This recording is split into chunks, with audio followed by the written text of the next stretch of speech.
I'm Richard Gearhart, an intellectual property lawyer specializing in patents, trademarks, and copyrights. And I'm Elizabeth Gearhart, not an attorney, but I do the marketing for Gearhart Law, and I have my own startup, Fireside Directory. Welcome to Passage to Profit, the show that's all about small businesses, innovation, and the intellectual property that helps them flourish. And tonight we're going to be talking about increasing profits with better customer communications, and helping us in that discussion is Eric Kades, and he's going to be talking about how text chatting can help you be more effective in your business. And then we have two incredible presenters, and this is really innovative stuff. So Janice Gould with responsive drip irrigation, and I'm just going to put her tagline out there: the most important advance in irrigation since the 1960s. Wow. Wow. So we are all about innovation, right? And then we have Joe Balzamo, full disclosure, Gearhart Law client. We love what Joe's doing. If you have ever lived in a controlled community that you have to pay money every month or every quarter to, and you don't know what's going on with it, and you're like, Joe has this controlled community. Yes, like a homeowners association. Oh, community. okay. Joe has this incredible new platform, I think is what we would call it, for these communities that I wish we'd had when we lived in one years ago. Quite honestly, it's way overdue. So another incredible innovation. So stay tuned. That sounds great. But before we get to our distinguished guest this evening, we're going to have a new segment, Laughing Time. Elizabeth felt compelled to tell a joke at the beginning of the show, so we're going to listen everybody up. Okay, so this is professional comedy, folks. Don't try it at home. And so we're ready for the joke. Okay, this came from Roomba 100 in Florida. It's an iHeart station, and I thought this was hilarious. So this criminal was in court in the courthouse, and he got let go on bail.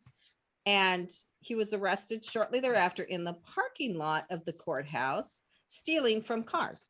Right. So, yeah, when they arrested him, they found him with like 4 packs of cigarettes and about $500, and he was just sitting in the car. Right. So he was out on bail. He got arrested again. He went back in, and guess what happened? He got let out on bail again. So I am going to Rosanna Dana this. For any of you who remember her, if you don't, go to YouTube. She takes something completely unrelated to whatever the show's about and works her way around to relate it back. So I'm going to say we're all about innovation. So innovators, don't keep doing the same thing over and over and over again, expecting a new result. So. I agree. If you look at the guy's picture too on the like, how could they he has this really vacant look on his face. How could they let him out on bond twice after? I don't know, but the same day. It's like... So now on to IP in the news, and now we're talking something completely different, another type of theft, perhaps. It is. We have Google using technology from another company, and this company took Google to court with their patents, and they won a verdict of $20 million. The name of the company was EcoFactor, and they basically, Google's Nest technology was interfering with their patents, right? Right. And we found this at Reuters. It was an article by Blake Britton, just to give full disclosure, give credit where credit is due. But basically, Google just said, well, we want to take this energy efficient technology that this company developed and use it for Nest. And, too bad for them. We're Google. We're going to do it. Yeah. And I think the money quote from this article, though, that I really love, the attorney's name was Reza Mirazi.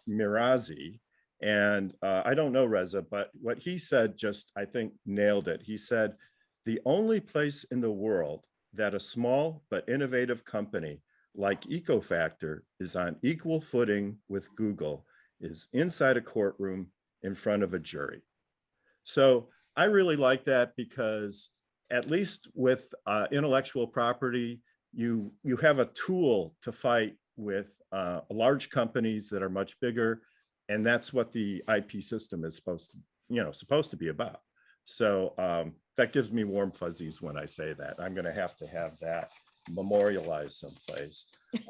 Before, though, we get on to our program, it's time for Richard's Roundtable. I'd like to ask our distinguished guests if you have any thoughts about that story, either story, or any questions about intellectual property in general. So let's start with Eric. Eric, what are your thoughts? Well, I always love hearing a David versus Goliath story when David wins. So it's nice to hear, we're a small business, and these companies that have unlimited funds have teams of people that are filing patents every day that make it that much harder for small businesses. So it's a welcome win, and it's, great to hear. And thanks for bringing that up. Yeah, no, I couldn't agree more. Do you have any comments on that, Janice? Well, I like to hear the same stories as well, the David against Goliath. Our company experienced a very similar situation about 2015, 2016. And we were tied up in litigation for almost 5 years with 3 major corporations, multi-million-dollar corporations. So it's unfortunate. I think patents are so important with what you do, Richard, because small companies, they are the innovators. They come up with new ideas, they problem solve, they try to find solutions. And if they don't have that protection, then large companies will just come in and do workarounds or just take the technology. And a small business doesn't have a protection without the patents. Yeah, and I couldn't. Very well said. Very well said, and we appreciate you bringing your personal experience into this. And it is expensive, it's distracting, but sometimes you don't have a choice. Of course, we always hope that we can enforce rights without litigation, but sometimes it comes down to that. So, Joe, what are your thoughts? Well, I too, Richard, very much appreciate you bringing that to the forefront today. As you know, when I first came to you several years ago, I had an idea. And while I had simply an idea, I thought that bringing the idea to the front of what I was doing would immediately put me in a position of having my idea taken, stolen, and misused. So that was the initial premise for why we started to do a patent. And now ultimately, just a few years later, I've been awarded a patent. Yep. And while we're rolling out my product, I have 3 additional patents now pending and hope to basically make a difference in the community and society as a whole. So I certainly don't want to have any of my ideas or my innovations taken from me, misused and misappropriated because I wasn't properly protected. That's great, Joe. And yeah, we Excellent. just saw the notice of allowance not too long ago. So congratulations on that. And that's Thank you. exciting for all of us. You join a very elite group of people because there are very few people that actually are patent owners. That's true. That's true. Kenya, your thoughts? I was just going to ask you, Richard, how hard or how easy is it to prove if someone's actually taken or stolen a patent? Well, it's usually requires a lot of work to show that. So you have to show that the claims of the patent, and that's the part of the patent that is sort of the verbal fence around the technology.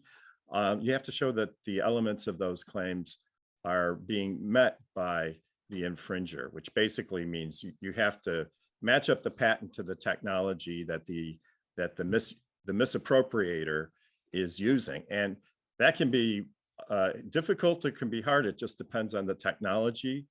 And so usually there's a process in the courts called discovery, and each party is required to turn over documents, and then lots of times those documents help prove infringement or not.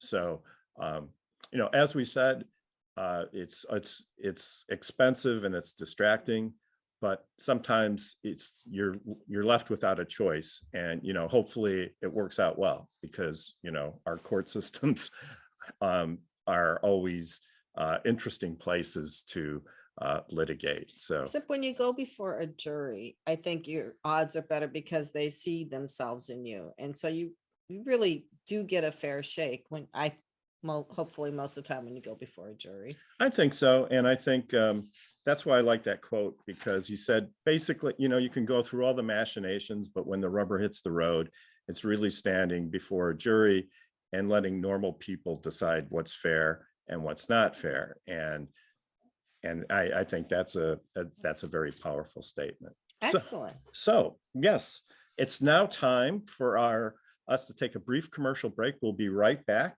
and we'll have Eric Kades with us, and we're going to be talking about text chatting. So we'll be right back after this one. Welcome back, everybody. Passage to Profit with Richard and Elizabeth here.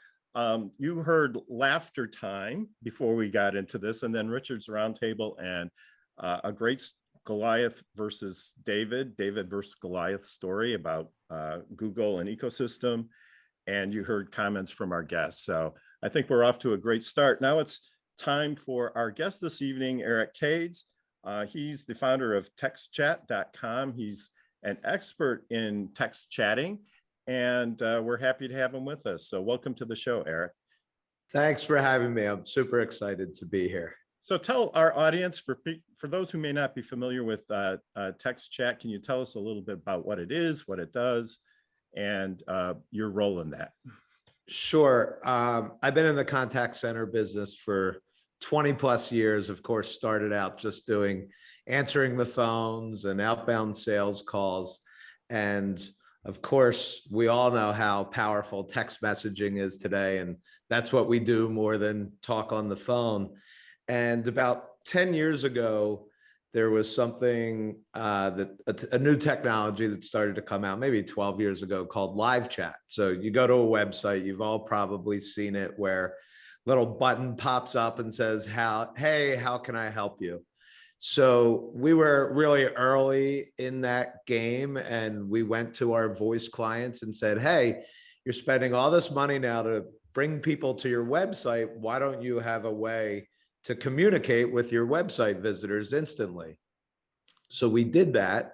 And lo and behold, to this day, a decade later, it's their #1 converting lead source compared to any other way that someone contacts the business. And why is that? Because if someone fills out a form and you try and get them back on the phone, the chances of actually getting that person back on the phone, believe it or not, this is a statistic that was done at a study that was done at MIT, where the chances of contacting an internet lead dropped by 100 times from 5 minutes to 30 minutes. So live chat was under the premise of they're there at that moment, make it easy to communicate with those people. So after seeing the results of it, we built a business around it. I have another company called JetSpring, which is a service agency where we have dozens of clients, some in the Fortune 1000, where we have agents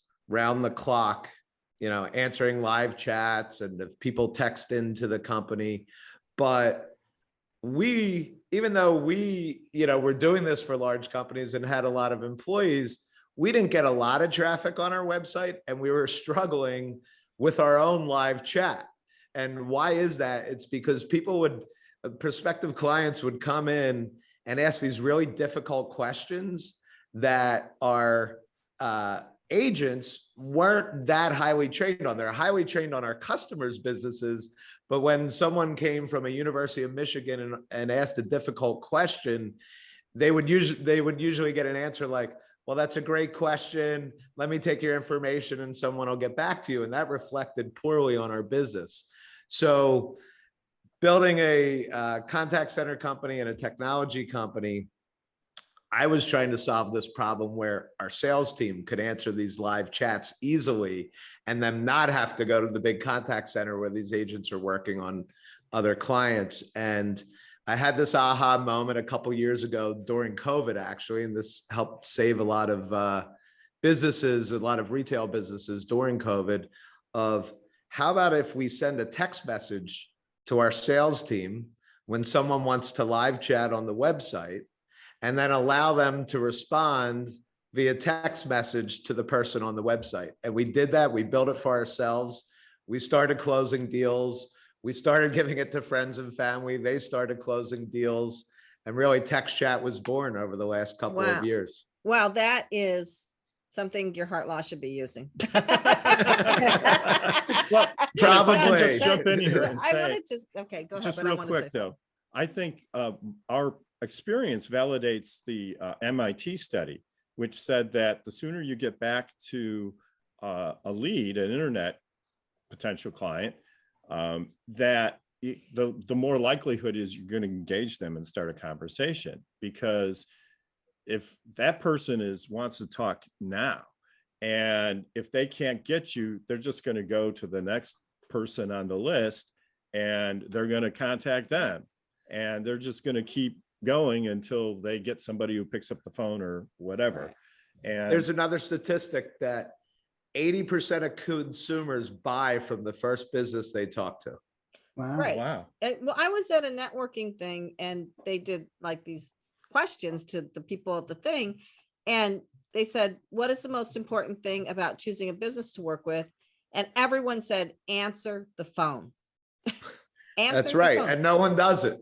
And they Right. make it impossible to even get to talk to them on the phone. But one thing I want to say about your text chat on the website too, and this is something you kind of I think you kind of said it, but not as explicitly as I'm going to say this.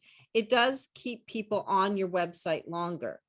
And when people stay on your website longer, Google notices that, and it helps with your SEO rankings. So that's another, and video does the same thing, but that's another really important thing, is like trying to keep people on your website. So your bounce rate, if for people who know about website bounce rates, is lower, right? Yeah, and actually, I just heard recently, as part of the Google algorithm, when you're a local business, they're checking whether you actually answer the phone, and your ranking will go down if you're not answering the phone. How do they do that? Good They're Lord. Google. Do they have like a connection? To Well, my you know phone how like company, you or- kind of, well, you put, if you're on an Android, they can certainly know whether you connect or not. And some of it's people that buy the Google Voice leads and things like that. But they have some algorithm where they can tell whether you're picking up your phone or not. Well, but ultimately that's a good thing for the consumer, right? It Because is, absolutely.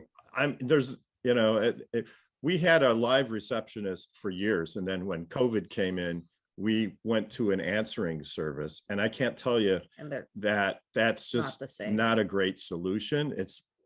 You may save a few bucks with an answering service, but having a live person who can say, oh, he's on the phone right now, I'll have him call you right back, is worth its weight in gold. Right. I wanted to ask Eric one thing. So I find dealing with like even people that answer the phone sometimes, or phone trees, or some of these chat bots and all this stuff, rather annoying quite often. But you've done some things that make yours much less annoying, right? Well, it's funny, when we started to build our technology company, I was all excited about AI, and I was like, oh my God, these chatbot things are going to put our live agents out of business. We better get into this. But what I found was the technology, in my opinion, is not really ready for prime time. And we've interviewed over 1,000 people and asked them, do they prefer speaking to a chat bot or a live person? And over 80% came back and said they would rather speak to a live person. So this like changed my whole mind. I went head in, I dove in head first to build this AI chatbot platform, and quickly realized that's not the best answer for people. The best answer is to use technology in creative ways to get human beings talking to each other.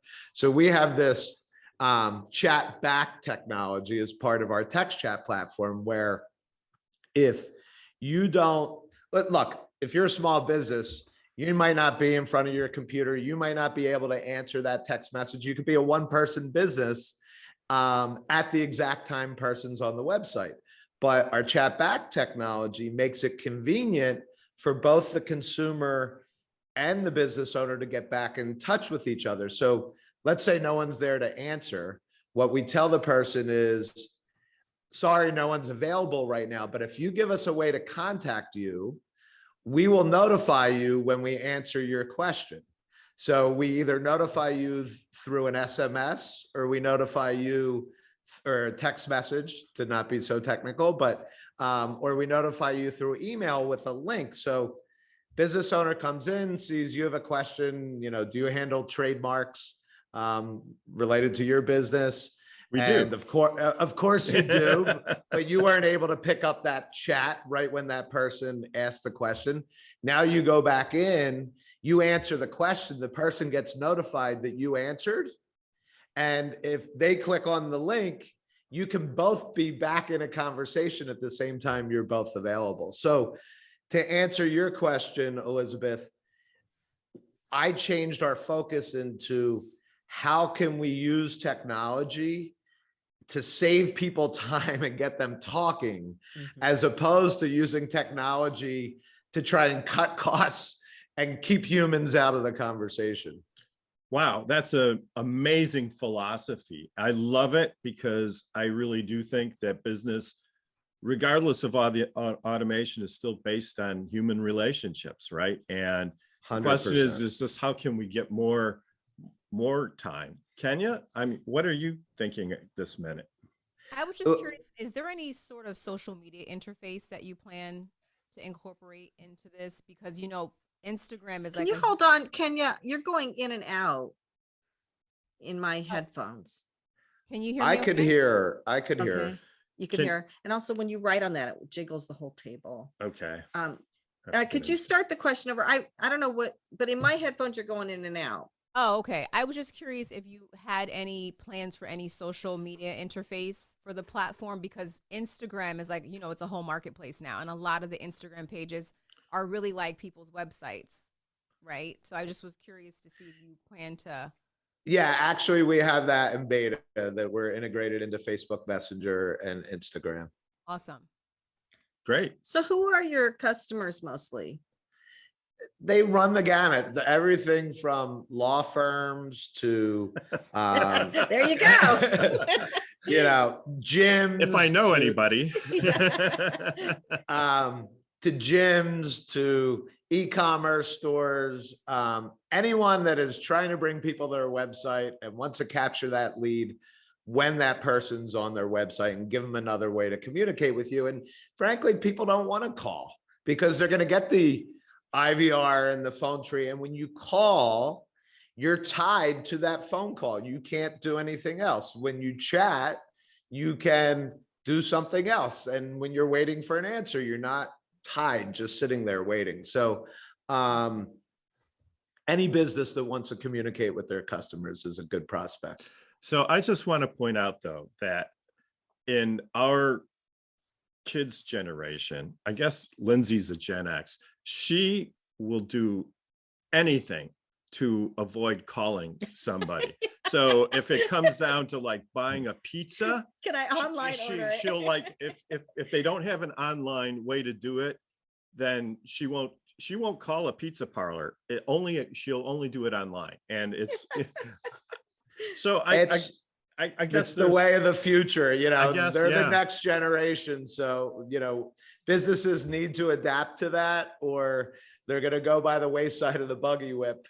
Eventually, no one will be talking on the phone.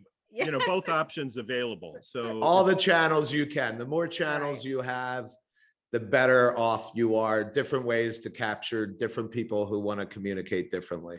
So Eric, you've pushed this to the next level with innovation. What do you see going forward? Like in 5 years, do you have any idea what this is going to look like? Do you have plans for more innovation? Well, I do. And, I was hoping, this AI chatbot technology was a little further along Me than it too. is. It would be great to replace humans. It would be a lot less expensive if we could just have chatbots do all our work for us, but that's not reality. But one of the things that I do see in the future is as we build up this data of conversations that our clients are having, then we can kind of automatically, and again, 5 to 10 years away, we can automatically start building a knowledge base based on the regular conversations, and then start to introduce some of that technology a little more intelligently, because we have this history of these are all the questions that get asked over a period of Right. time. Right. So you could program using AI to have it pick the right question, and it would have, I think that's what you need, is a huge database, right? So if you're recording all this now, then, well, it won't be easy to put into a program, but it'll be doable, Correct. right? Yeah, well, that's Yeah. a very interesting piece. Do you have, I mean, the topic of today's program is increasing profits with better customer communications. So do you feel these technologies really help improve the profitability of a business? They absolutely do. You know, I have data that proves it. I can give you an example.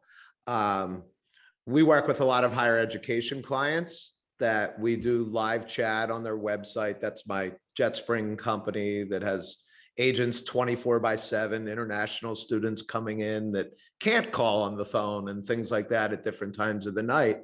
And it's funny, I'm talking to our clients about this now. Inflation isn't skipping over digital ads.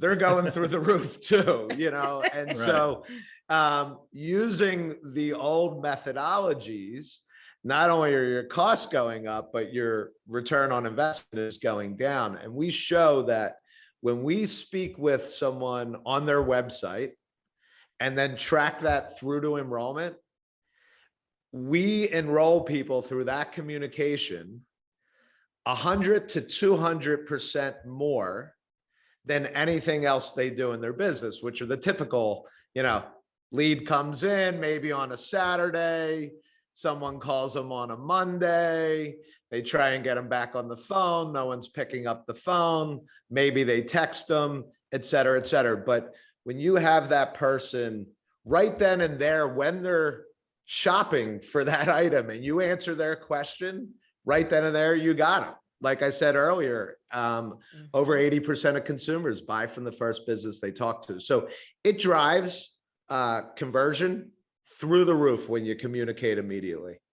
So I'm trying to understand from the consumer's viewpoint what exactly this looks like. So let's say I go on the iHeart website, for instance, and I say, I'm interested in digital marketing. How much does it cost? What would the text bot say back to me? It would say, sure, let me get someone who can help you with that. And again, our text chat product is built for smaller businesses. If the small, you know, iHeart's obviously not a small business, but if the smaller business was not available, it'd say, we're really sorry, we're busy in the store right now, but if you leave us a question, we will notify you when someone answers your question. And then we give them an option of how they want to be notified to get their answer. I see. And but it would also send it. So let's say, well, let's just say it for Gearhart Law then. So it would send it to the attorneys in Gearhart Law, and maybe there's an attorney who can take a break and answer it right then. And then Correct. I should have mentioned that. You would get a text message that, hey, if someone wants to talk, whoever you have as a quote unquote agent on the text chat platform that is available to receive these alerts. So let's say it was Richard and you, and you know, someone raises their hand and says, I have a question about trademarks. You would both get a text message. And as if you were available, you click on that link in the text message and we would pop open a little, you know, like your text messaging with the person on your website. So you get to communicate with them immediately. And It's so that simple. There's really no training or anything like that. right. So then we might say, why don't you give us a call so we can talk about this in person, and give them your phone number, right? Or Well, you could, but the person might say, you know what, I'm at the office right now and I don't really want my boss to know that, you know, I'm on the phone. So, you know, dealing with something personal. So we had someone sell this was last Super Bowl, a $250,000 suite to the Super Bowl because someone came on their website, text chatted, our client answered the chat in bed, at 10 a.m. at night. It was the CEO of a Fortune 500 company who wanted to buy a suite to the Super Bowl.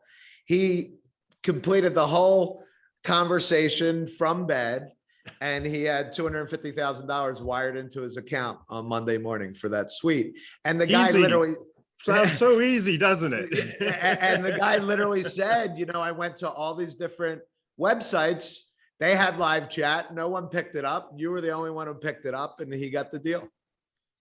I cannot emphasize enough how important it is to respond to those inquiries off the spot. I mean, I will swear that a big part of our firm's growth over the years has been just on every new inquiry, like white on rice, because it's, and that is a big part of it. And people say, "Oh, thanks for getting back so quickly." And I'm like, it's my job. We're in the service business. And so at least you want to start off the relationship on a good foot and, be as responsive as you can at all times, but especially when a client is looking to spend money with somebody, so, Right. and looking for service. So So it's then amazing how lost that's gotten, in this digital world. And you have these digital people that don't want to talk to other people. That just gets lost. They spend more and more money driving digital ads for that 1% conversion. How can we get more? But then they don't talk to the people when they come in. It's sad. It is. So then does the website save the information? So let's say somebody texts us and we talk to them over text and they're like, I'm still trying to decide. So then where does I guess it'd be their phone number, right? Can we have it go into our CRM system for follow-up, or what happens next? Sure. It's all recorded in our software. So you can go back and look at any of the conversations that you've had over the day or week.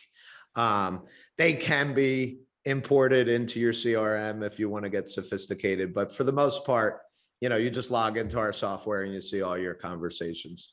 Okay. Great. Excellent. Well, this has been fascinating, Eric. I really do appreciate you joining us. And I've learned a lot, and I'm so happy that you're sharing this information with our audience. Where can people find out about your company? It's pretty easy. You just have to go to textchat.com, and it's all there. There's a 14-day free trial. It's very inexpensive. It starts at $20 a month. We really, with this product, we wanted to give the power to small businesses, just like our big clients have in our service agency. Well, we appreciate that, and we'll be back with more Passage to Profit right after this. Excellent. Okay. Yeah, that was good. We should look into that. Yeah, we will, Eric. Definitely have to do a free trial. Yeah, absolutely. Well, we have one attorney that never sleeps. So perfect. And he's also one of our biggest business generators, because he's on everything. And he's on his phone all the time. Yeah. Like he lives with his phone glued to his hand. So we literally built it for ourselves, and a friend of a friend heard about it, and he was like, "Oh my God, I've tried this kind of live chat and that kind of live chat, and I know I'm losing so much business." And when he tried text chat, he was like, "This is a game changer." He called me back in 15 minutes and said, he owns a small jewelry store with a web presence in Aspen, Colorado. And he sold like a $1,500 sale over it within 15 minutes of having the software on his website. That's a great success story. So let's time to move on. Welcome back, everybody. It's Passage to Profit with Richard and Elizabeth Gearhart. And now time for our special feature from our media maven at iHeart, Kenya Gipson. Who's up for Power Move tonight? So for Power Move today, we're going to talk about Nick Cannon, who is the creator of Wild and Out. It's an improv comedy platform that he started out on social media and then grew it to multi-platforms. And he sold the rights of use to it. And now it's $1 billion platform. And he's actually expanding their brand with some sports bars that he's going to be opening up to kind of expand, throughout the country and give people that in-person feeling of what goes on in the show at a restaurant. So I thought that was kind of cool and very clever and a lot of money. Well, that's really interesting. So he does improv groups on social media. Is that kind of the way it works? Well, that's how it started out, right? It's kind of like it's a mix of music and improv, and he's helped a lot of famous comedians like launch their career. So it started off on social media, and then it grew to MTV, and then he actually was able to sell the rights of use, and he made a lot of money. So now it's this $1 billion thing that he actually self-funded, by the way. MTV wouldn't give him the money in the beginning to launch it, and it was self-funded. He started it, grew an audience, and the show's been around for a very, very, very long time. It's just now it's worth $1 billion, and now he's going to add on all these different experiential places so people can go hang out. See, that's what's going to happen with our new feature, Laughing Time. We're going to tell jokes and hopefully get in with this guy and get billions of dollars. I can just see Comedy it. is a big thing. People like to laugh. I don't think we're that funny though.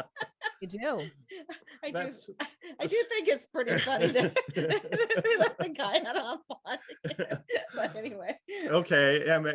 So anyway, it's now on to our favorite segment from our favorite co-host.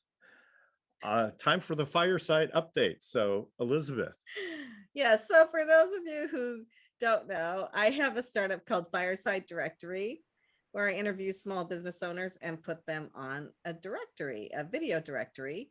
And I'm kind of thinking of changing the focus. I was really hoping to scale it using AI for interviews, but number of people I've talked to, including Eric, our guest, says what I need from AI is just not there yet. And it's not going to be there for 5 years or more. So I'm going to, a lot of people are doing their own videos now or doing videos with professionals. So I think I'm going to try to scale it that way. So it's ever evolving. And there are pieces of it that I'm still going to have to interact with people for, but every time a problem comes up, I just have to find a new solution, right? That's what innovation is. So that's what I'm doing. It's the entrepreneur's journey. So Yes. thank you for taking that journey with our audience. And Okay, so I get to introduce our first presenter, right? if you please. So we have Janice Gold, and boy, talk about innovation. The most important advance in irrigation since the 1960s, responsivedrip.com. Janice, tell us all about it. Well, thank you for asking, and I'm glad to be a part of the group today. I found it very interesting because listening to Eric earlier, I think it's so important. And just like yourself, Elizabeth, people that are innovators, when you might start out with one idea that you think is really great. And then if you listen to people around you, you find out there's other issues, other problems, and you're always working towards solutions. And I think that's what makes us better. So Eric's technology has evolved. Yours is evolving. And just like the what they were talking about with the comedy, so that, MTV didn't support it initially, but he found another way to do it. So I think that's the really fun part of being a small business and coming up with ideas. And if you can maintain communications with your customers, that's the best way your business can evolve, because you find out what issues they're dealing with and what their needs are. And that allows you to create new innovations and new solutions for them. Yes, So we are constantly evolving. right. Yeah, I wanted to ask you a little bit about your company and how your system works, but then we also wanted to get back into the issue that you had with big companies stealing your ideas and how you use the patent system to make them pay. You got your pound of flesh. Yeah. I hope And a she little got any more, yes. greenbacks. So yeah, that was a really great summary, and I agree with you 100%. So tell us about your irrigation system. The system is unique with what you just said. There has not been a lot of changes for, half of a century in what's been going on with irrigation. And as the population grows, as we continue to exhaust resources with a growing population, we're finding that water is a huge concern. Food security issues are a huge concern. When transportation channels were disrupted, I mean, there are countries that import 90% of their food. So it really brought to the forefront during COVID and everything that was happening that countries need to be able to be self-sustaining with food security and to have access to clean drinking water. So as a result, our technology is truly the only technology in the world that saves anywhere from 50 to 90% of the water that is used in traditional irrigation. And as we've evolved, we've learned that the technology, by adding innovations, can also produce higher yields. So we are producing 150% more produce and crops. So we're able to feed more people using half the water. The technology is very different, and that's probably the hardest part in launching a new technology, because we farmers and people have been doing it this way for 60 years. So now when you come in and you tell them we've got a new way to do it, people don't want to believe it. Typically people say it's too good to be true. So all we have to do is put it in the ground and show it, and then they can accept it. But because the technology was so radically different, we were originally going to sell the small IP portfolio to large companies that already had a distribution network in place. Instead of working with us to purchase that IP, they decided to create their own IP, realizing that it was such a game changer, and why buy it from us if they could just make something very Steal it. similar. Yeah, steal it. Yeah, basically. Yes, steal it. I didn't want to say that, but yes. But kind you of took borrow it- it. I mean, it is court. theft to steal, and in my opinion. I mean, sometimes it's a criminal offense. Most of the time it's not, but it's still taking somebody else's blood, sweat, and tears and just saying, oh, and copying it. And so there are times in the world where that's appropriate, but if you're spending a lot of money to develop technology, then it's not appropriate. And that's why we have a patent system. So, And just quickly, I want to say, looking at what we read about you online, that the microporous tube responds directly to root signals, releasing water and nutrients at a variable flow rate to precisely meet each plant's individual needs. that sounds very technical. It is very technical. I've never heard of that before. It is incredibly innovative. What did you just say? It monitors, it's like it monitors the plant and sees what it needs and gives it exactly what it needs. So there's no waste. Oh, so Right. sort It's of like really- a mother. Yes, it's a nature-driven system. It's the only system that really, it works on organic chemistry. So it Mhm. works directly with plants.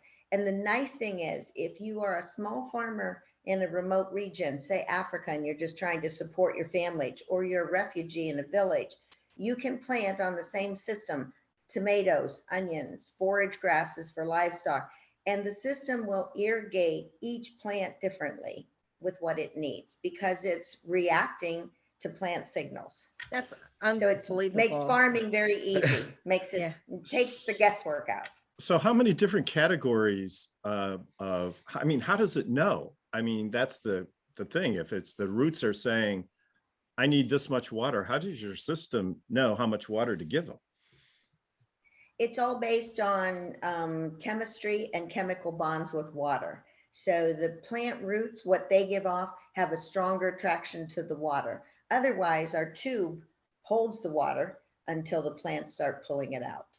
So it I'm- works on chemical signals from plant roots. I'm sure it's very technically complicated. It That's why sounds they very have- technically That's complicated. why You they made it have sound easy over though. 40 patents globally. I think Eric had a comment. No, I mean, it's just, it's game changing. I feel like I'm sitting here, talking to Albert Einstein. When did you create this? How did you create this? What was the impetus that got this going? And congratulations, it's amazing. Thank you, Eric. I have to say that I can't take credit for the initial idea and concept. My husband was friends with a chemistry professor in Canada. He originally had the idea and the concept, and then we started working with him to develop it. It was our intent for the three of us and another friend of my husband, an associate. We wanted to get it out to the world. I have a large family, I have a lot of kids, I have a lot of grandkids. My husband and I had started a previous successful medical business that we sold to an equity investment group after 8 years. So we used the money from that to start developing this technology. So we did a lot of R&D. We had some agronomists, engineers, and we all worked together for almost a decade to really take the product imagine. so it was commercially viable. And then now, unfortunately, Professor Gesser has passed away a few years back, and my husband passed away last year. So it is my mission to make sure that I finish what we started, and we're getting there. The product was only released in 2019, commercially available. Of course, when COVID hits in the summer of 2019, we go international with the product release. But since that time, we are now in about 30 countries. We have an R&D center established in Abu Dhabi. The government there is very focused on climate change, water conservation, food security. So they are supporting our efforts, and we have visitors coming from nonprofit humanitarian organizations, so we can impact those regions. But people from Europe, Australia, South America, the Middle East, it has been such a wonderful transformation in such a short period of time. That's I'm really amazing. excited where we're going. Yeah, that's Yeah, that's amazing. incredible. Jen, I had one comment quickly. So you did sue these big companies in court. You prevailed. They settled with you. They paid you for using your technology. So has this company been profitable for you? Have you been able to make money from this as well as like change the world? My children are always telling me, you know, if you want to save the world, Mom, you have to be profitable. So literally, since we just released, all the money that's been put into it to date has been the funds, the investment that my husband and I put in from the sale of our prior company. So we have invested it in ourselves. I'm working with other large companies now who are interested in purchasing shares or doing partnerships with us in certain regions, or licensing rights, which we may do as well in different areas, depending upon the need. So we're not profitable at this point, but we really only released in mid 2019. And consequently, my lead time to get product out is more than 6 months. Okay. So I have to project what I need. I'm building the product that I need for 6 to 9 months in advance. And I'm building my staff. So we went from a handful of less than 5 to over 20, and I should be up to 40 employees within 18 months. So I'm growing right now, and I don't expect to be profitable for at least a year to 18 months. And then you're going to see that hockey stick principle. I think we're just going to take off like a rocket. Right. You know, it's been so interesting, the developments in agriculture. We've had people on the show recently with different types of light that are projected at the wavelength for particular plants and, you know, indoor growing. Mhm. And so the technology around food production just keeps accelerating. And that's such wonderful news, because hopefully food will be healthier and it'll be less expensive, and real fruits and vegetables will be accessible to more people in the world. Right. And I just love the direction that this is going. Right. And we haven't heard from Kenya yet. Kenya, do you have a comment? I do. I kind of wanted to take a step back to how you found out that your patent had been taken. Like, how far along were you in conversations with these potential partners? And like, how did you find out? And how do you, I guess, moving forward, kind of police what's going on when it comes to who you're dealing with? Well, I was pretty trusting in the beginning. So actually these companies visited and had consultants, engineers, financial people visit our company, and we gave them thousands of documents and research studies to review for a period of almost 2 years, 5 and 6 visits by different consultants and engineers. And then they came back with an offer that basically they wanted to test it for a year for a small amount of money that they would have given to us, which was about 1/10 of what I had already invested into the company. So it would not have made me whole. And then at the end of the year, they would let us know if they wanted to buy it or not. But if they didn't, anything that they learned through their research, they would be able to use, which basically I would have given them rights to patent around my technology to improve on it. So I didn't take their offer. And when I didn't take the offer, my husband and I talked, and I said, if big companies aren't seeing it, I just thought maybe they didn't see the value in it. I know it has value. Let's do it ourselves. So we set off on the journey to do manufacturing, and to start looking at growing the business ourselves, an international corporation, which was not something we wanted to do. So that's how we started. But one of my employees, who was always watching the trade shows and reading the publications, saw that two of the companies that had visited us just received the Best Innovation Award at the Irrigation Association show. And he was reading about the technology, and it was word for word our tech. So we sent a nice letter, didn't want to litigate, and said, get your product off the market, pull your patent, application, and, go away. Well, they said, oh, we didn't take anything. This is our own idea. So that's how the litigation started. They tried to bury us with requests for documents and lots of inquiries, depositions.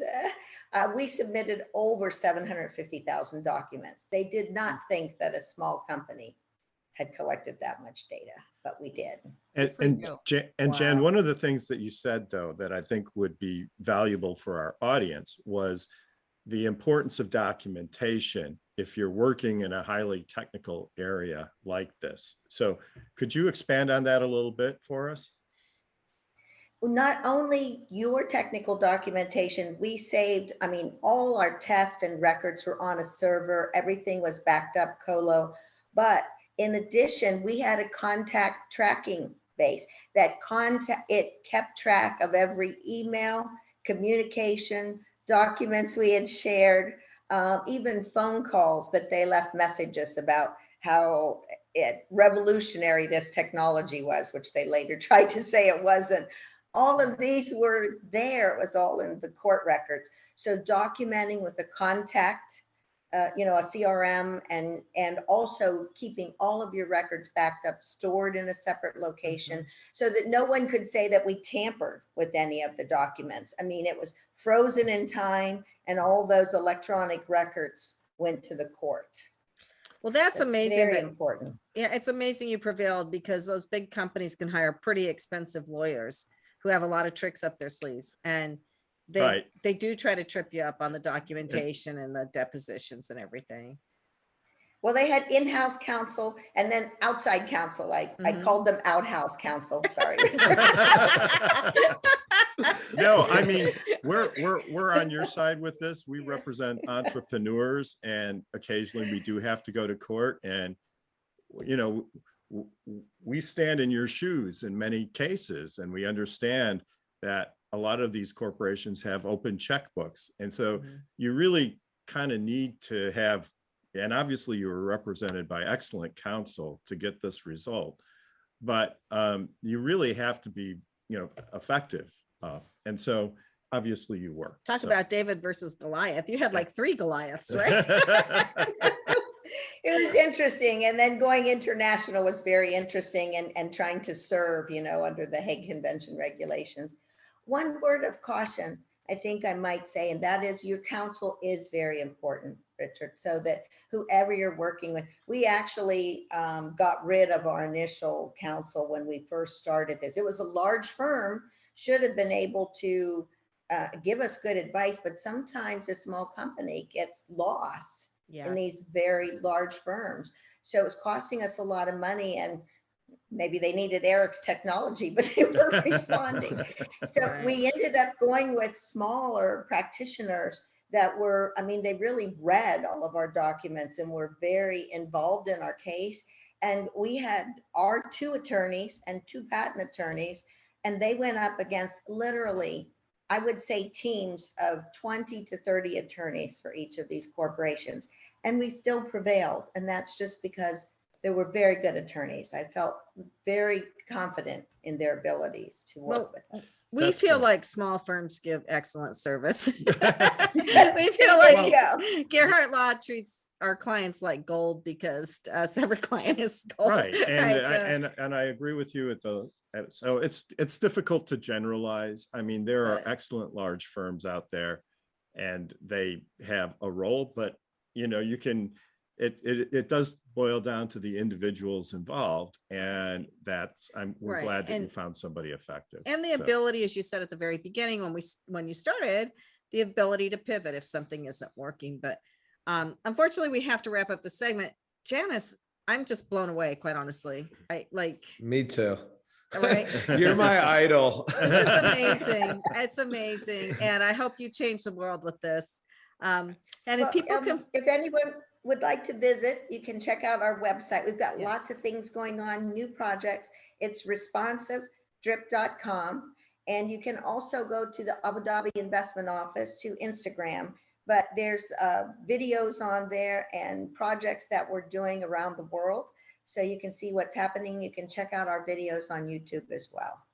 excellent. Well, thank you, Janice. all this talk about agriculture is making me hungry.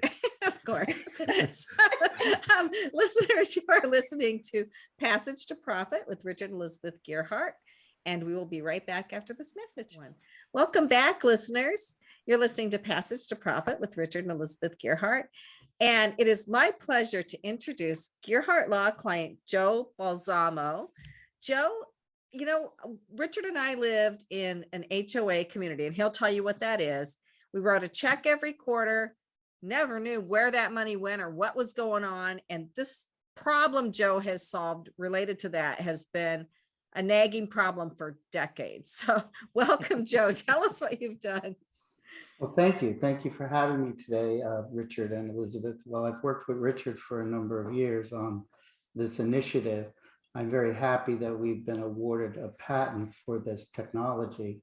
But what we've actually developed was a one solution type of platform, which gives not only the homeowner or the community, the board, the management company, all those involved, an opportunity to see what they're doing, but be part of the community in a way that's not really been available until now. This technology creates a singular source of reference that allows for those people to be involved in the intricacies of the day-to-day life, the day-to-day activities, what goes on about them in a very dynamic and transparent world. Based on earlier parts of the segment that we've heard already today, we've heard about, data retention and record keeping, which essentially has been the initial premise to me starting this thinking of this solution, in that where do your records go? Where does your information go?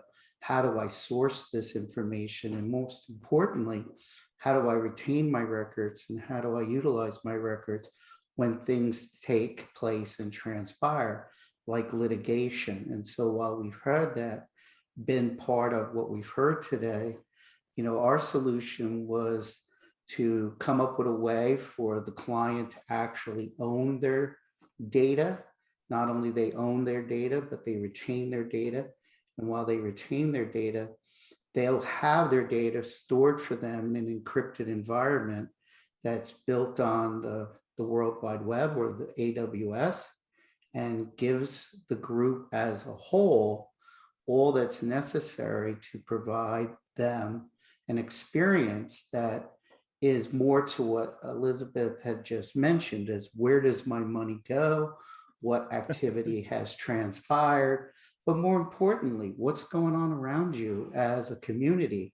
Because today, what people don't realize, what is an HOA? Most people don't even gasp to understand that. So, But what Joe, it is, go ahead. So this is good. And Noah, let's please use this. Let's splice in though a section where you're a little bit more specific about what the software is and what it does. And yeah, I think you I think mentioned we that, need to explain what the HOA is first, because Right. I don't know that everybody's lived in those. right? Okay. And then you need to say, my software organizes this and keeps track of that. And then we can use that segment, what you just said, to kind of, we'll splice that into that first part, just so that people have like a clear picture of what you're Fair doing enough. first. Okay. Thank you. So, yeah, sure. 3, 2, 1. For those of you that don't know what an HOA is a homeowners association. Today, everybody doesn't realize that 1 out of every 2 home starts today isn't actually community living type of scenario or situation. And with that said, people may ask what Elizabeth asked. I have to pay a maintenance fee. I have to pay for things that go on about my community. And while I do that, where does my money go? And what is it being really utilized for? So all that made us develop this technology so that we could best use the technology in a way that creates a very transparent view for them. With that said, our technology has a lot of features that you'd want to know on a day-to-day basis. You know, like, did I pay my account? Do I have an open work order? What's going on in terms of the community and the community events? You know, what we've found is it's not necessarily going to a website and utilizing features, but using features that people really want to know about. But in addition to that, you know, our technology was driven with the end user in mind, which is what's a lot different. We set it up in a way that it was an encrypted environment, which essentially gives people the ability to not only to connect with themselves, but to connect with the community as a whole. Because as you've seen and you've heard from other presenters today, you know, how do we best communicate today? A lot of people do in some form of technical way. They don't necessarily have the time to go knock on their neighbor's door and, you know, introduce themselves. But in our technology, you have the ability to put calendaring events, activities that may be going on about the community, access for the homeowner to get, let's say, a pool pass, or just simple things like, how do I get into the building? How to request the statement for their account, you know, and my roof is leaking in the middle of the night, and who do I reach? So that's, I mean, that's great. And I love the idea. We lived in a development for several years in Atlanta area, and it had a community pool and all this other stuff. Tennis And courts. there really was a community there in that, you know, development. And having this kind of communication tool sounds like it would have even improved our living there. Well, I think it would help. I think, you know, knowing who the other people are in the subdivision, maybe knowing what their interests are. Maybe there's somebody that you would want to reach out to through this tool and say, hey, we're going to be at the pool at 2:00 on Saturday. I see that your kid loves this or whatever. So does mine. Do you want to meet at the pool and see if our kids get along? I mean, being a mom, having the kids down there and having to find activities for them, I could see how this could be huge. Absolutely. So Joe, And- how did you decide to target this market? Well, what we did was essentially is that I found myself in this industry by accident.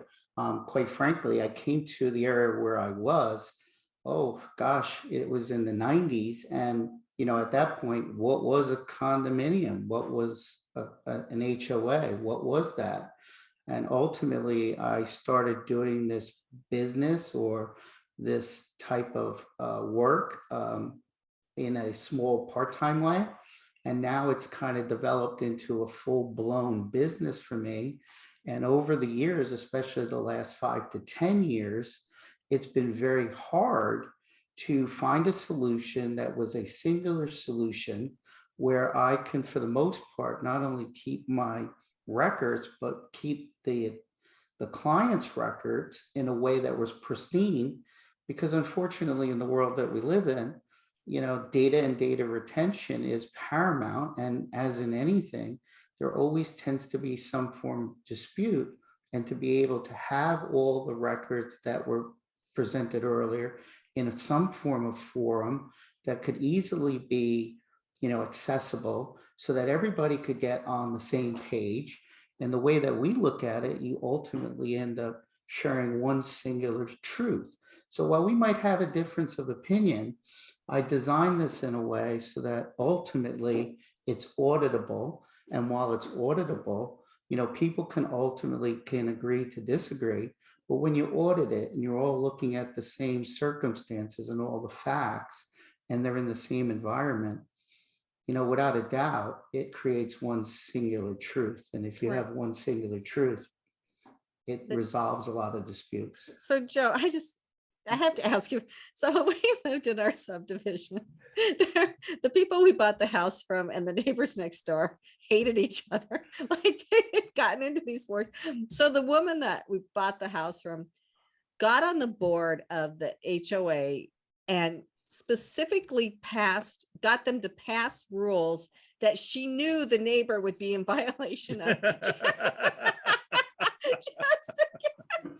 So I'm assuming all of that would be transparent and people maybe could say, well, I should be grandfathered and you pass this rule because you hate me, not because it matters. Oh boy, that subdivision was like Peyton Place. That's like fodder for laughing time for the next year. Well, and it's funny because that is one of the elements of our patented process is to resolve that, because what we've built into the design is all forms of transparent voting and polling and resolutions so that the homeowner's not only aware that went on, but they receive, let's say, a referendum almost, and they vote on these referendums and they're advised of these referendums. And most importantly, at any given time, the neighbor would be able to see, how did this come to be? Because there'd have to be minutes and there would have to be other information that would be in line to get that motivated forward. And somebody can seriously question it as it was taking place, as opposed to working from it from a different perspective. Yeah, I mean, in that subdivision, everybody had to have the same mailbox. You Right. had to go and you had a black mailbox, and everybody had to buy like the same make or model. But the board was like on this huge power trip. And I think that's a great thing about your software. It's like, okay, we can tell this is just a power trip. And you know what? We're voters here, hopefully. So, we're not going to let this fly. Bringing Well- democracy to homeowners. Well, associations. and that's really the reality, because that's what some of these communities do turn into. It's their ego trips. But more importantly, for you, where you have a community and a family, just to speak to what you had asked, Elizabeth, part of our design was, because we've been beta testing this, as to what are the features that people really want. And unlike a lot of software in our design, you and Richard might have different interests or different things that you want to be involved in. Our design is set up in it where you're not only you, but your children or your family members or people living within your residence can set up their own profile and have activities or access to activities based on calendaring, based on, let's say you have a clubhouse. If you have a gym within the clubhouse, you have pool times, pool activities. I mean, we have communities that have like those truck events where you bring your family, or kid events at the pool, and you put all these things into the calendar, and you can get your own text message and your own, let's say, communication, or review these activities and gain access to the pool. I mean, even in our next element, the pool pass would be in your app, in your phone. You'd show up at the pool and get access to the pool and the clubhouse and such as that. So that's all very, very, I'm ready to didn't go. I exist. want to go where there's a clubhouse. But Yes. Kenya, you must have some thoughts on this. I was thinking about if you ever thought about incorporating like a neighborhood watch component to it, because I have Ring, right? And and it can be excessive sometimes with all the reports that come through, but there's nothing that really scales to my neighborhood. We live in an HOA, right? So everything's typically like 1.5 miles, 2 miles away. But I'd be curious to know like kind of what's going on in my specific area. So I just was curious if you ever thought of. Yes, we have actually not only have thought about that, but that's on what we're deeming as our storyboard. And our next element of our production of this design will be incorporated what they call CC&R, which is covenants, compliance, and response. But part of that has to do with some of the communities that we manage, mostly in the inner city. You know, they want to see who's at the door. They want to see who rang their bell. They want to know if there's any issues going on in the building. But you would be able to have access to those things in our design to that type of environment. So if your building did have a security system, you'd be able to see who's at the door and so forth and so on. But yes, that is on the next premise of what we're going to be implementing. Great. Eric, what are your thoughts? You had mentioned, Joe, about an app. Is an app part of it now? I think that's like a natural extension. If it's not, that, you know, I move into this community, I get the app, and then it's all in my app, and I don't have to worry about It it. is mobile friendly. It's designed to be mobile friendly in 3 ways. You can sit at a desktop, you can sit at a laptop or an iPad. You could be able to interact. As far as an app goes, our current initiative is to develop an app. At this point, we're in the development stages of that app. But for the most part, what we do is we put the design in the portal behind the community's website or on our website so that people can sign in directly. But once it's open and it's on your phone, I mean, it's even been designed so that it has face recognition and immediately comes up and IDs you, and you can do a lot of things right from your phone and from your app or your handheld device. So who is your customer? Is it the boards of these HOAs? That's a good question. The boards generally, when you're in a community, there's essentially a number of levels that you are. Either you're just a homeowner like you and Richard are, which, you know, you just really want to be more active or passively interested with your community. Then there actually is the actual boards themselves. And then there's the management companies that work with them. So it's credential driven. So based on your credential, your experience is different. And so while your experience is different, each experience is set up to be useful to the end user in mind. You know, I can see how having this technology for a homeowners association could help increase the value of the property there. Because if you can show that, you know, you're whatever it is, you have these community events, that there's a community there that appeals to a lot of people. If you can say, well, you know, our crime rates are low or whatever. And we have, you know, specific notifications that go to the neighborhood. I can see how a minimal investment in the technology can help raise property prices for the people in that, you know, development. So I would think that that could be actually a powerful motivation to adopt this technology. Well, and not only that, you said that, we've thought of that as well. Because what is an HOA? The HOA is an extension of, let's say, the community at whole, or what it is you bought a home. And while you bought a home, you know, that space is yours, and I get that. But for the developer level, what we figured or we perceived is, I'm not only selling a home, but I'm selling a lifestyle. And if I'm selling a lifestyle, what do I want that lifestyle to be? And if I have that lifestyle incorporated into the design for a developer point of view, and we do have that ability to scale, and I can create an environment that's indicative of what you want to present as a developer, as a lifestyle. And if you have that lifestyle, let's say in New York or Chicago and Florida, where have you, I can create that home and that experience in that community. And if a developer is regional, national, or moves from state to state, maybe you'd be interested in living in a community in those neck of the woods or in that particular state, because I brought that to say, I love this lifestyle that I have here, but now I'm moving to Chicago or across the country. What do I want that lifestyle to be when I get there? And in addition to that, what we have is the ability to incorporate in the design, which is in this current design, what actually took place in your resident. What were the work orders? What were the issues?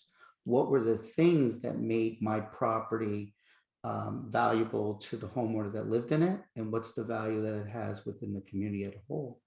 Well, that's excellent. Unfortunately, we have to finish this conversation, but I think you're really on to something very important here. And it Well, is thank you. community building. Yes. And so your website is neighborconnections.io. Is that Correct. It's www.neighborhoodconnections.io. We've actually been beta testing this for 2 years. We have a formed management company where we've done proof of concept, and now we are launching this technology for a national presence. Excellent. Very exciting, Joe. Thanks for coming on the show. And Thank you you're for having listening me. to Passage to Profit with Richard and Elizabeth Gearhart. We'll be right back after this. Welcome back, listeners, to Passage to Profit. If you've missed our incredible show today, we talk about being about innovation. Wow, this is stuff of the future that we saw today. And you can catch it on our podcast tomorrow on all the major podcast platforms. And the theme of the show tonight was about how you can increase your profits with better communication. And I think each of our guests touched on that. So, Yes. who who was on the show? was on the show? We started with Eric Kades with TextChat.com, really pushing the world of client communication forward and helping people land clients through immediate response. And we really are going to check out his product. For Gearhart Law. I'm not kidding. I just love chatting. I know you do. And then Kenya Gipson from iHeartRadio did her power move. And if you need digital marketing or you need super creative ideas, Kenya's your person. iHeart knows nothing about communication. They're just okay. So just you a can little find bit. her. You can find her at Kenya Gipson with a P. Kenya Gipson at iHeartMedia.com. Then we went on to Janice Gould. And when she says the most important advance in irrigation since the 1960s, wow, I was really blown away. She's not kidding. When she says that, I believed her. Yes. And really awesome technology. So you can find what she's doing at responsivedrip.com. And I would encourage you to check it out. It's amazing. I didn't make any jokes about drips, by the way. Okay, good. And then Gearhart Law client, Joe Balzamo with neighborhoodconnections.io. He is transforming how homeowners associations operate, making them better for everybody involved and really helping build communities. I just really applaud you for this. It's Joe. not just the software, it's a community builder. It is. And that was our show. But it was, if you missed it, as I said, listen to the podcast because these people are amazing. It was really an innovative show. Well, unfortunately, our time is coming to an end. But before we jump off, Eric, did you have any final words for our audience before we leave? I think listening to this, if you're an entrepreneur out there, to hear Janice and Joe and my stories and the journeys that we're on, it is a journey and it takes a long time and nothing is easy. And you see, but what it takes to get to success, you have to continue to persist and eventually you will get where you want to go. Great words. Kenya, any final thoughts? I just kind of wanted to circle back to the importance of data, right? Like just listening to everyone's story. And I thought of Janice and how it saved her business essentially, and how, Eric uses it in real time for his clients to communicate. And even Joe, like those real time connections he's building in, communities. Data is important. That's my main takeaway from the show. Couldn't agree more. It's all about the data. Unfortunately, we have to sign off. So thank you everybody for joining us. Before we go, I'd like to thank our audience for listening, and please come back next week for another Passage to Profit episode with Richard, myself, and Kenya. Oh, wait, I just said Richard, myself, and Kenya. Oh my God, that's got to end up on a Me, bloopers myself, reel. and Irene. Thank you, audience. Thank you, everybody, for listening. And we'll be back next week with another episode of Passage to Profit. Before we go, I'd like to thank everyone who makes Passage to Profit possible. I'd like to thank Elizabeth. She makes it possible. But not only that, our producer, Noah Fleischman, our program coordinator, Alicia Morrissey, our video editor, Chatterboss, and the whole iHeart team. You're listening to Passage to Profit on iHeart Radio, WOR 710, the voice of New York.